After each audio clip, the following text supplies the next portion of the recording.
All right, today we are changing a battery in my 2013 Volkswagen Passat. This is the same for 2012 to 2015. So let's jump into it. First, we open the key, and then we see this little indentation there. You can pry up with your finger there, get that first one done. This one, second one is a little tricky, so you might want to use something with a thin edge to just pry that right there. We pop that open. And then here's the trick. If you push down on this corner, whoop, there goes the battery. This battery is a 2032 battery. There'll be a link in the description if you need to grab one from Amazon.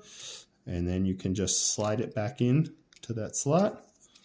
When you're putting this back in, do this side first, put that in place, and then clamp that on. And that's how you do it. That is a Volkswagen key fob battery replacement. Thanks. If this helped, subscribe, and we'll see you next time.